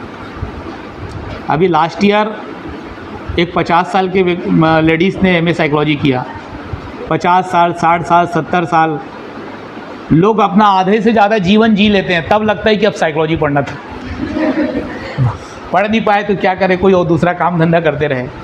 तब लगता है कि अब तो साइकोलॉजी पढ़ लेना चाहिए, तो कई लोग बाद में आते हैं। तो अच्छा है, जब आ जाए ज्ञान के लिए तो हर समय खुला रहता है और अच्छा लगता है ये सोच के। और इसीलिए स्कूलों में साइकोलॉजी सक्सेस नहीं हुई। देखना 11वीं 12वीं में कहीं साइकोलॉजी नहीं, क्योंकि 11वीं 10वीं 11वीं 12वीं का बच्चा साइकोलॉजी को थोड़ा सा पकड़ भी नहीं पाता। थोड़ी सी डेप्थ चाहिए, गहराई चाहिए, उसकी फीलिंग चाहिए, तो वो थोड़ा सा आता है जब मैच्योरिटी आने लगती है ना। तो चलो, आप सबको बहुत बहुत शुभकामनाएं। किसी का कोई प्रश्न हो, एक आध दो प्रश्न बात कर सकते हैं। सर, जैसे कि आपने बताया कि इमोशंस और फीलिंग्स दोनों अलग अलग डिफरेंस हैं, तो सर एक बार डिफरेंस बता दीजिए ना, ताकि हमको भी लगे। बहुत अच्छा प्रश्न है। इमोशनल और फीलिंग में क्या होता है, भाव जो होता है वो स्थायी होता है। यदि मैं दुख में हूँ तो लंबे समय तक थोड़ा दुखी रहूँगा, 2 घंटे 4 घंटे। यदि मेरे घर में कोई दुखद घटना घट गई तो कई बार तो महीने महीने हम बहुत दुखी होते हैं। यदि मैं खुश हूँ तो 2-2 4-4 घंटे बाद उछलते कूदते रहूँगा, क्योंकि बहुत बड़ा कोई एग्ज़ाम क्रैक कर लिया है ना, या कोई और भी अच्छी कोई खुशी की बात हो गई, तो वो एक भाव बनता है। फीलिंग इज़ द भाव। वो जो होता है ना कि थोड़े से स्थायी होता है, लंबे समय तक काम करता है। इमोशन नहीं होता। इमोशन तो धड़ाधड़ चढ़ता है, धड़ाधड़ उतरता है। मतलब एकाएक बहुत गुस्सा आ जाएगा उसको, लेकिन वो 5 मिनट के बाद वो बहुत शांत हो जाएगा। एक गिलास ठंडा पानी पिएगा, नहीं ठीक, मैं वैसा नहीं बोल रहा था आपको। आपके टीचर लोग भी करते होंगे, प्रिंसिपल या टीचर कोई गुस्सा हो गया, तुमने ये नहीं किया, या वो दुनिया भर का चिल्लाएंगे पहले, उसके बाद 5 मिनट बाद देखो बुरा नहीं मानना, मैं देखो तुमको ऐसा नहीं बोल रहा, मैं तुमको पर्टली मैं इसलिए नहीं बोल रहा था कि तुमको ऐसा बोलते हैं कि नहीं। वो क्या, गुस्सा तुरंत चढ़ता है फिर उतर जाता है। दिस इमोशंस होते हैं, है ना। वैसे ही अचानक किसी बात पे कुछ बात होती है तो रोना भी आ जाता है, धड़ धड़ आंसू गिरने लगते हैं, ये हो गया, ऐसा हो गया, वैसा हो गया, लेकिन थोड़ी देर में ठीक हो जाते हैं। प्रेम में भी जो होता है कि बहुत ज़्यादा उतार चढ़ाव होता है, तो ये फीलिंग तो वही है, लेकिन फीलिंग बहुत शॉर्ट समय के लिए उतार चढ़ाव जब होता है, दिस इज इमोशन। ये फ़र्क है दोस्तों। सर, जैसे कि आपने इमोशनल इंटेलिजेंस की बात की और बताई कि जिसका इमोशनल इंटेलिजेंस बहुत अच्छा है वो डेफिनेटली कुछ अच्छा अचीव करेगा लास्ट में लाइफ में। तो मेरा इसी से रिलेटेड एक क्वेश्चन है कि how to develop emotional intelligent, मतलब इमोशनल इंटेलिजेंट को स्ट्रॉन्ग कैसे करें। और दूसरा इसी से रिलेटेड एक क्वेश्चन है कि जब इमोशनल इंटेलिजेंट स्ट्रॉन्ग होगा तो आदमी जो है प्रैक्टिकल भी होगा, तो how to be practical in life. 2 question मेरे। बैठो। बहुत अच्छा प्रश्न है। इमोशनल इंटेलिजेंस को डेवलप कैसे करें, ठीक है। तो हर किसी के डेवलपमेंट करने की एक सीमा तो रहती है। वैसे तो आप सभी प्रकार के इंटेलिजेंस को डेवलप कर सकते हैं। जब इमोशनल इंटेलिजेंट के डेवलपमेंट की बात होती है तब हमेशा कहा जाता है 16 साल के बाद आपकी IQ नहीं बढ़ती। शायद आप लोग को लिखा हो किताब में कहीं पढ़िएगा, कोई प्रश्न पूछे कि IQ कब तक बढ़ती है, किसी आदमी की बुद्धि कब तक बढ़ती है, तो 16 ईयर। उसके बाद आपकी बुद्धि नहीं बढ़ सकती, उसके बाद आपका खाली एक्सपीरियंस बढ़ता है, उसके बाद आपके खाली स्किल बढ़ते हैं, बुद्धि नहीं बढ़ती। प्रमाणिक हो चुका है वो, तो उसके बहुत एक्सपेरिमेंट हो चुके हैं। और इसीलिए कभी भी बुद्धि मापने का यंत्र आप देखिए, आप भाटिया का बुद्धि परीक्षण कर लिए, CM भाटिया का, आप RK ओझा का टेस्ट कर लिए, साइमन बीने का टेस्ट कर लीजिए, सारे नॉर्म 16 साल के लिए बने हैं। 16 साल के बाद आपके मानक नहीं मिलेंगे उसमें, क्योंकि माना गया है कि ह्यूमन इंटेलिजेंस का डेवलपमेंट 16 साल तक ही होता है। अब ये अभी जैसे ये बोल रहे हैं कि अभी इनको बढ़ाना है, जैसे इमोशनल इंटेलिजेंस, क्या नाम आपका, चंदन को इमोशनल इंटेलिजेंस अब बढ़ाना है। तो इमोशनल इंटेलिजेंस को अब आप बढ़ा नहीं सकते, लेकिन आप उसको मैनेज कर सकते हैं। आप जो है थोड़ी मोटी ट्रेनिंग के द्वारा उसको एक मैनेज कर सकते हैं। जैसे मैनेज, वही बोला ना कि हमको कब कुछ एक्सप्रेशन को मैनेज करेंगे आप, हमारा एक्सप्रेशन कैसे मैनेज करें, और उसके लिए थोड़ा प्रैक्टिस करके आप उसको, और दूसरी चीज़ इसमें आपको उसके लिए संजीदा रहना है कि कब क्या करना है, ये निर्णय आपको लेना है कि कब बहुत ज़ोर से हंसूँ और कब खारी स्माइल करूँ। इसके लिए आपको प्रैक्टिस चाहिए, आपको वो उस भूमिका को बार बार रोल प्ले करना पड़ेगा, तो वो डेवलप तो होगा, बहुत अधिक ज़्यादा नहीं होगा, एक लिमिट तक आप होगा, काम चलाने के लिए उतना ही बहुत है। ठीक है। दूसरा, ये इन्होंने दूसरा जो विषय ये, अच्छा इससे मैं एक बात अब छूट रहा है वो मैं बोल दूं कि आप सभी, बहुत सारी लोग माताएं भी होंगी या माताएं बनेंगी, तो बच्चे का बुद्धि यदि बढ़ाना है तो बचपन में ही बढ़वा लीजिए, बाद में बुद्धि उसकी बढ़ेगी नहीं, क्योंकि 16 साल की लिमिटेशन है। मालूम है दुनिया में सबसे बुद्धिमान कौन हुए? कुछ लोग बोलेंगे न्यूटन हुआ था है ना, क्योंकि 160 IQ थी शायद उसकी, IQ 160 कुछ थी, मतलब तोड़ दिया था, ब्रैक था। न्यूटन की IQ बहुत ज़्यादा थी बोलते हैं, लेकिन मेरा मानना था कि उससे भी किसी की IQ बहुत ज़्यादा थी। और जो लोग भरोसा करते हैं माइथोलॉजी पे, हिंदू धर्म ग्रंथों पे, तो मेरा ये मानना था कि सबसे बुद्धिमान तो भगवान कृष्ण थे, इसलिए बुद्धिमान थे। और उसका पैमाना अब देखिए, क्योंकि वो बचपन में हद से ज़्यादा शरारती थे। ये कहानी क्यों बता रहा हूँ? इसलिए बता रहा हूँ कि जिसका बच्चा शैतानी करे, करने दीजिए। जो 2-4 चीज़ें तो तोड़ेगा घर का ना, बच्चा है तो 2-4 चीज़ें तो तोड़ेगा ही, तोड़ने दो ना, क्योंकि बाद में जब बड़ा होके जब तोड़ेगा तो तकलीफ़ होगी, क्योंकि जब बड़ा होगा तो बड़ी चीज़ें तोड़ेगा, फिर बोलोगे क्या, लोगों के दिल तोड़ देगा। बड़ा होगा तो लोगों के दिल तोड़ेगा ना, तो अभी तो खिलौने तोड़ रहा है, तो खिलौने तोड़ने दीजिए। क्योंकि जैसे बोलता है ना, किसी को आप मोटरसाइकिल और कार दे दिए, छोटे बच्चे को कार खिलौना दे के आए, एक बच्चा उस कार को चलाता है, एक बच्चा घर से खोज के स्क्रू ड्राइवर लाता है, खोल के देखता है चलता कैसे, ये चाबी कैसे काम करती है, वो तो जीनियस है ना। अब उसको एक झापड़ मारे, आज ही लाया तोड़ दिया, आज ही लाया, 4 दिन चलाया नहीं, गाड़ी तोड़ दिया, पूरे कल पुर्जे। अरे भाई ये देखिए कि बच्चा ये खोलने, ये देखने के लिए खोला है कि ये चलता कैसे है, तो दिमाग तो ज़्यादा है, लगा रहा है, जानना चाह रहा है, मतलब दिमाग तो तेज़ है, करने दीजिए। यही करेगा तो बुद्धि बढ़ेगी, नहीं तो गाड़ी चलाते रह जाएगा वो। ठीक है, तो गाड़ी चलाने से ज़्यादा अच्छा है कि ये जानने के लिए उसको तोड़ना कि ये चलता कैसे है। तो हम लोग कई बार उसको समझ ही नहीं पाते कि ये बच्चा ऐसा क्यों कर रहा है, उसकी जिज्ञासा, उसकी जानने की प्रवृत्ति, उसको समझने की प्रवृत्ति, उसको नियंत्रित करने की प्रवृत्ति, ये उसके बुद्धि का डेवलपमेंट है। तो ये जितने बच्चे शरारती होते हैं, उठापटक में भिड़े होते हैं, पढ़ते लिखते नहीं हैं, अरे ये बहुत बुद्धिमान बनने वाले हैं, आप वो समझ जाइए। ठीक है, हाँ, उसको, क्योंकि आप देख लेना, शरारत करने के लिए भी तो दिमाग चाहिए। शरारत करा और पकड़ा ना गया, वो तो बुद्धिमान है, पकड़ा गया हो क्या मतलब। तो जब शरारत करे और पकड़ा ना गया, मतलब तभी तो बुद्धि काम करी उसकी। ठीक है, आप पकड़ लिए वो अलग बात है, लेकिन जो है उसने दिमाग तो ज़्यादा लगाया ना, तो दिमाग लगाने से बढ़ेगा। फिर आप ये बोल रहे हैं कि चरित्र निर्माण में भी वैसा होता है। मनुष्य जो है वो आराम पसंद है, भगवान ने उसको आराम पसंद बनाया है। यदि जो काम बैठे बैठे हो जाता है ना, उसके लिए आप खड़े नहीं होते। हमारा नेचर, हमारा बॉडी का नेचर वही है। जो काम लेटे लेटे हो जाते हैं ना, उसको बैठ के नहीं करते। और जिस काम को थोड़े मोड़े परिश्रम से हो जाए ना, उसके लिए ज़्यादा दौड़ धूप नहीं करते, क्योंकि भगवान ने हमको थोड़ा आराम से रहने की प्रवृत्ति दी है, और लोग रहते हैं। तो क्या होता है, आराम से रहना आपका चरित्र नहीं बनाता, तकलीफ आपकी चरित्र में। जितनी तकलीफ आपको मिलेगी वही आपके चरित्र का निर्माण करता है। अक्सर हम लोग भगवान को कोसते हैं कि मेरे को इतना तकलीफ क्यों दी, देखो ये फला इतने अच्छे से रह रहा है, इसका हस्बैंड रोज़ घुमाने ले जाता है, हमारे को तो ये पूछने की समझ नहीं है। और बोले कि देखो मेरे घर में ये सामान नहीं है, इसके घर में इतना बड़ा बड़ा सामान है, ये कार में घूम रहा है, हमारे पास ठीक से मोटरसाइकिल नहीं है। होता है ना, कई बार कंपेयर भी होता है, ये होता है।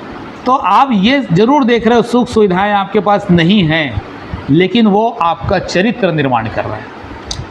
आप चाणक्य और चंद्रगुप्त की कहानी खोल के देख लीजिए कि जितना कठोर परिश्रम करवाया चाणक्य ने तब चंद्रगुप्त पैदा किया। यदि उस चंद्रगुप्त को राजमहल में बैठा दिया गया होता तो वो तो चंद्रगुप्त नहीं बनता जो चंद्रगुप्त था। भगवान राम इसलिए पूजनीय हुए क्योंकि वनवास गए। पांडव इसलिए बलशाली हुए क्योंकि उनको वनवास मिला, उनको राज सिंहासन नहीं मिला। कि जिनको बचपन में राज सिंहासन मिल गया हो वो प्रतापी हुए ही नहीं। जितने प्रतापी राजा आपको मिलेंगे जिन्होंने संघर्ष करके शासन हासिल किया हो। This is the part of character development, चरित्र निर्माण। उदाहरण है भाई आपके सामने। तो जब जब आपको जीवन में कष्ट मिले, जब जब आपको जीवन में वंचना मिले, वंचना मतलब किसी चीज़ की कमी मिले, तो आप समझिए कि भगवान आपकी व्यवस्था कर रहा है। आपको वो अवसर प्रदान कर रहा है कि आप अपना चरित्र निर्माण कर लें। क्योंकि 56 भोग लगी हो सामने तो उपवास नहीं रहा जाता, खा लेते हैं लोग। घर में गाड़ी खड़ी हो तो लोग पैदल नहीं जाते हैं, तो पैदल जाने का अवसर दिया ना भगवान ने। तो जो वंचना है और जो कमी है उसको भी आप प्रसाद समझिए, ये बड़ा प्रसाद है। This is the philosophy of life. अपने बच्चों को भी सिखाइए। बच्चे कंपेयर बहुत करते हैं, देखो मम्मी उसके टिफ़िन में तो ये था, मेरे टिफ़िन में यही जाएगा क्या। फिर हम लोग इधर उधर से व्यवस्था करते हैं। तो जो आपकी परिस्थितियां निर्मित हुई हैं, और ये वो सभी चीज़ों के साथ होता है। आप देख लेना जितने बड़े महापुरुष हुए, अब्राहम लिंकन को देख लो, आप जितने बड़े बड़े वैज्ञानिक हुए, जितने बड़े बड़े नेता हुए, ये कोई चांदी की चम्मच में खाना खा के पैदा नहीं हुए। सबने बड़ी संघर्ष के साथ चरित्र बनाया है। दो चार अपवाद हो सकते हैं, लेकिन मैक्सिमम जगह पे आप देख लीजिए, जीवनी पढ़िए लोगों की। आप जितने महापुरुषों की जीवनी पढ़िए, किसी का भी बचपन या उसका पुराना जीवन आसान नहीं था, तब वो बने ना। आप बनना तो चाहते हैं विवेकानंद, आप बनना तो चाहते हैं चरित्रवान, लेकिन उसका कष्ट नहीं सहना चाहते, तो दोनों चीज़ें नहीं बनेगी ना। तो चलिए, इन्होंने एक शब्द और वो पूछा था कि कैसे प्रैक्टिकल हो। इन्होंने तो समझा नहीं कि प्रैक्टिकल मतलब जब इमोशनल इंटेलिजेंस डेवलप कर लिए, फिर प्रैक्टिकल कैसे हो मतलब। इमोशनली होते हैं तो प्रैक्टिकल नहीं होते। अच्छा, हाँ, इनका अब समझ गया। ये बोला कि जनरली जो इमोशनल होता है वह प्रैक्टिकल नहीं होता है। हर चीज़ को इमोशनल नहीं मिलेगा। हाँ, तो इमोशन को प्रैक्टिकल करना ही तो इंटेलिजेंस है। इमोशन को यदि जैसा है वैसा मैं कर दिया तो इमोशनल है, लेकिन इमोशन को, जो इमोशन आ रहा है उस इमोशन को यदि मैंने मैनेज कर लिया, वही उसका प्रैक्टिकल होना है ना। और इसीलिए बोलते हैं ना कि एक अभी मैंने एक बात सुनी, बोले कि जो बहुत जल्दी हाई टेम्पर हो जाता है, गुस्सा करता है, बहुत छोटी छोटी बात में गुस्सा हो जाता है, मतलब वो इमोशनल है। तो गुस्से को या किसी के प्रति जो नफ़रत है, गुस्से को, क्रोध को पीना आना चाहिए आपको। बोलते ना गुस्सा आए तो पी जाइए, उसको आप संभाल के रखिए। जिस दिन उसकी ज़रूरत पड़ेगी उस दिन दिखाइए, क्योंकि क्रोध भी बहुत बहुत काम का होता है। कभी कभी किसी को यदि आपको झापड़ मारना हो कस के, या किसी का प्रतिकार करना हो, तो गुस्सा तो चाहिए। प्यार से थोड़ी झापड़ मारा जाता है क्या। आर्मी में गए हैं, सामने बंदूक लेके अगला टिका हुआ है तो मोहब्बत करेंगे उससे, प्यार करेंगे उससे। भाई आप उससे ज़्यादा एंगर से हावी होंगे ना उसके ऊपर। अब देखना, रेसलिंग जो करते हैं या जो भी स्पोर्ट्स होता है, उसमें कितना चिल्लाते हैं उन लोग, और चिल्ला के एक दूसरे के ऊपर हावी होते हैं, तब उसको जीता जाता है। कि मतलब उसके लिए आपको ऐसी जज्बात भी चाहिए, वैसा गुस्सा चाहिए जो आपकी एनर्जी को बढ़ाता है। अटैक करने के लिए तो चाहिए ना, आप अटैक कर ही नहीं सकते, इसलिए नारे लगाए जाते हैं, ये किया जाता है और हमला किया जाता है, तो दुनिया भर के बात करते हैं, क्योंकि वहाँ पर एंगर चाहिए आपको। तो एंगर काम का नहीं, ऐसा नहीं है, उसका काम कहीं और है। तो जहाँ जिसका काम है उसका उपयोग करे, यही मैनेजमेंट है। ठीक है, तो चलिए, बहुत अच्छा लगा, आपने बहुत अच्छे से मेरी बात को सुना और ये अवसर मिला, क्योंकि मेरा टाइम भी हो गया, कॉलेज जाना है मेरे को, तो अपन काफ़ी समय चर्चा कर चुके। आप सबको बहुत बहुत धन्यवाद, है ना। और यदि मेरी कोई बातें आप लोगों को अच्छी लगी हो तो ज़रूर उसका पालन कीजिए, अच्छी ना लगी हो तो छोड़ दीजिए, क्योंकि ये भी सबका अधिकार होता है। हमारे गुरुदेव थे, वो बोले, हम जिसके अंडर पीएचडी किए हैं, वो बोले कि मेरी जो बातें अच्छी लगे, उसने एक लाइन ऐसा बोला था कि मेरी जो बातें अच्छी लगे वही अपनाना। ये हमारे सर बोलते थे, साइकोलॉजी के थे वो भी, तो साइकोलॉजी के थे, थोड़े से समझते भी थे। वो पहले से मान के चल रहे थे कि उनकी सारी बातें अच्छी नहीं है, तो मेरे लिए भी लागू होती है कि जो बातें मेरी अच्छी लगे वो ज़रूर अपनाना। सभी बातें सबकी अच्छी लगती भी नहीं है, होती भी नहीं है। चलिए, ओके, थैंक यू।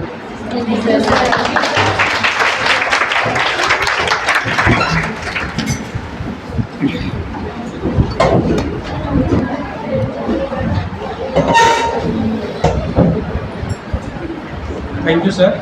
और टॉपिक के अकॉर्डिंग जो है सभी को इमोशनल कर ही दिए, और इमोशनल के साथ साथ इंटेलिजेंस भी बढ़ ही गया होगा कि अब कैसे किस बात को कहाँ पर कैसे डील करना है, इतना तो कम से कम सीख गया वैसा लग रहा है। एक प्रश्न मेरे दिमाग में आ रहा था सर, जैसे हम काउंसलिंग करते हैं किसी भी टॉपिक को लेकर के, या जिस भी फील्ड में हमको काउंसलर के रूप में जब अपॉइंट करते हैं, तो हम उनको एक टाइम ड्यूरेशन देते हैं कि इतने दिन, इतने समय, या ये चीज़ों को अपने को करना है। तो क्या साइकोलॉजी के अकॉर्डिंग हम कोई दिन या टाइम या कोई ऐसी चीज़ों को मान के चल सकते हैं प्रैक्टिकल के रूप में कि उस दिन के बाद में वो परिवर्तित हो जाएगा? ऐसा कोई डेडलाइन है क्या? देखिए, काउंसलिंग एक बहुत गहरा कुआं है। काउंसलिंग जो है, हम जितने आसानी से काउंसलिंग शब्द का प्रयोग करते हैं, काउंसलिंग करना उतना ही कठिन है। और कई बार काउंसलिंग के नाम पे हम लोग थोड़ी मोड़ी बातचीत कर लेते हैं, थोड़े मोड़े शेयर कर लेते हैं, लेकिन काउंसलिंग जो है, मैं खुद 25 साल की जो मेरे कहने का मतलब, मैं जब से साइकोलॉजी पढ़ा हूँ, जब से मैं काउंसलिंग को सीखा हूँ, मैं एक अपने आप को अच्छा टीचर तो मानता हूँ और बहुत अच्छा काउंसलर नहीं मानता। इतना पढ़ने समझने के बाद मैंने काउंसलिंग पढ़ाई है।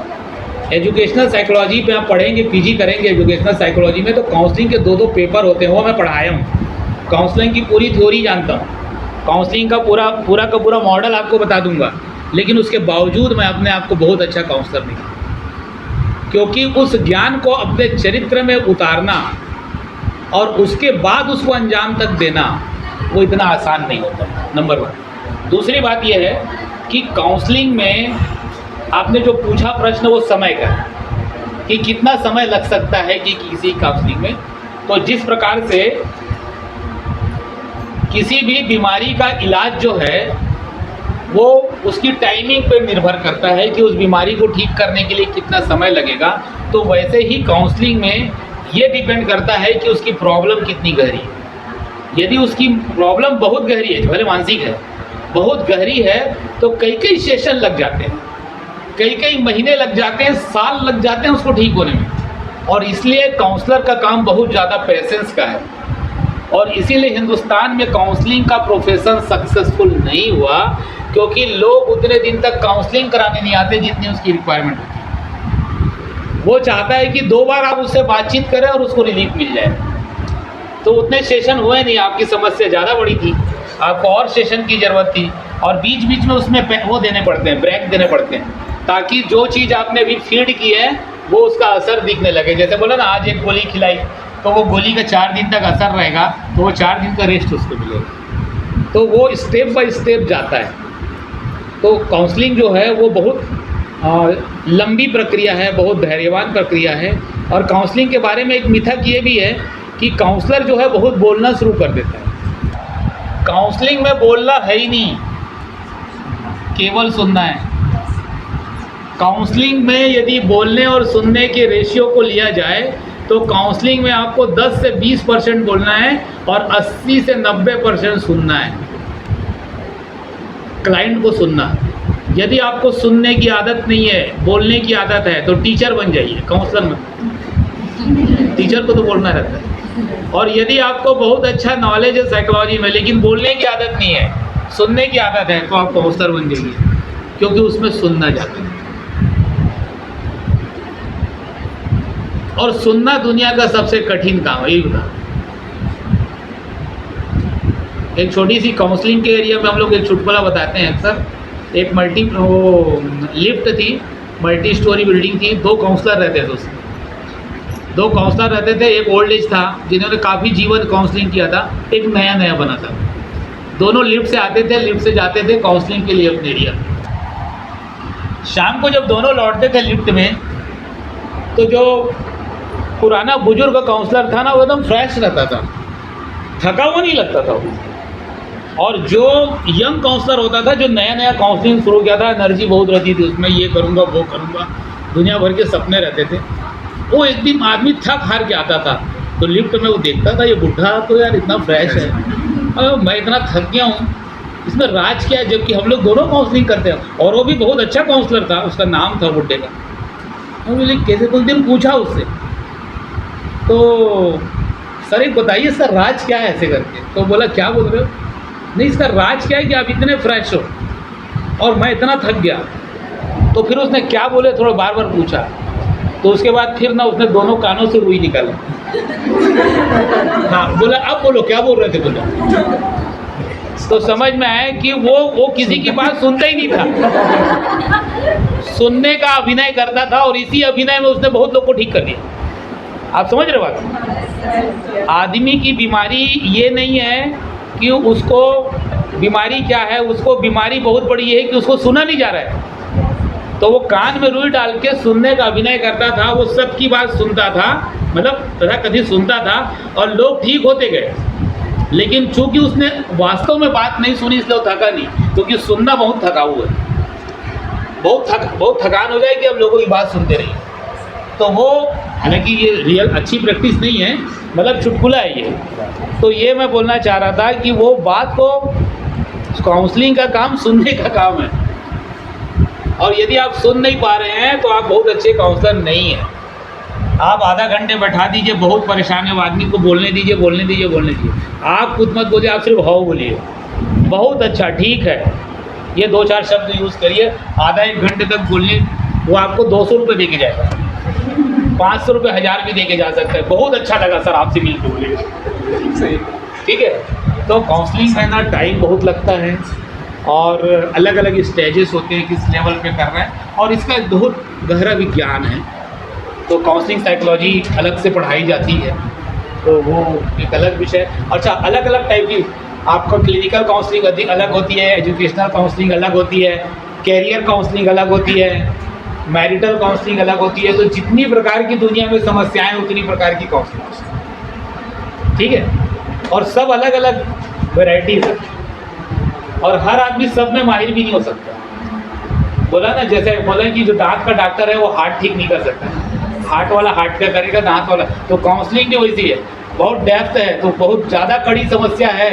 तो फिर बोला कि इसको मैरिटल प्रॉब्लम है, तो मैरिटल काउंसलर को बुला लो, जो ज़्यादा विशेषज्ञ है उसको। रिलेशनशिप ब्रेक हो रहा है, समस्या है, तो वो उसको बुला लो आप। लीगल मैटर का अलग होता है, चाइल्ड काउंसलर अलग होते हैं, चाइल्ड की समस्याएं होती हैं, बच्चों की तो बहुत समस्या, ठीक है।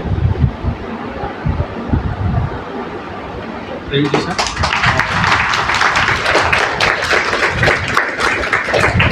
काफ़ी कुछ अलग अलग मुद्दे में बहुत सारी बात हुई है, और समय चूँकि कम है, इसलिए और भी बहुत सारे पॉइंट्स हैं जिस पर बात होनी थी।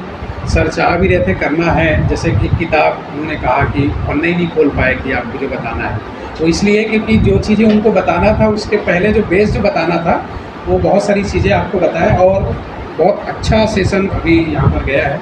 इतने शांति के साथ में, मतलब लोग कम ही सुन पाते हैं, तो अच्छे श्रोता तो हैं हमारे विद्यार्थी, और उम्मीद करते हैं कि आप जैसे जब वक्ता आएंगे तो अच्छे वक्ता भी बन जाएंगे, ठीक बात है। तो इतनी सब गहन चीज़ों को बहुत सरल शब्दों में आपने समझाने का प्रयास किया, क्योंकि साइकोलॉजी चीज़ ही ऐसी कि जो समझ में ही नहीं आती है, उसको समझाना मतलब बहुत कठिन काम है, और उस कठिन चीज़ को बहुत सरल शब्दों ने आपने हम सबको बताने का प्रयास किया, उसके लिए बहुत बहुत धन्यवाद। और मैं चाहूँगा कि आपने यहाँ पर छोटे से रिक्वेस्ट में उपस्थिति हमको प्रदान किया है, तो स्वागत के साथ साथ में स्मृति चिन्ह जो है आपको हम यहाँ पर प्रदान करें। तो मैम से रिक्वेस्ट करूँगा कि प्रतीक चिन्ह भेंट करें और श्रीफल भेंट करें सर की उपस्थिति के लिए, धन्यवाद के लिए। और आप लोग जोरदार ताली बजा करके सर की उपस्थिति के लिए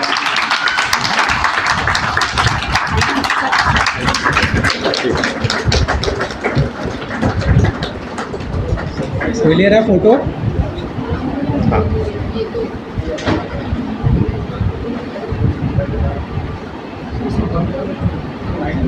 बंद करो शो कर, हाँ सर चेहरे खराब हो रहे हैं।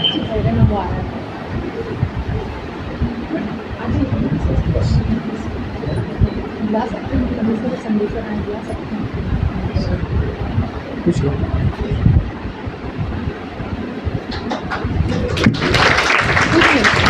एक बार आप पूछ लीजिए। डायरेक्टर हैं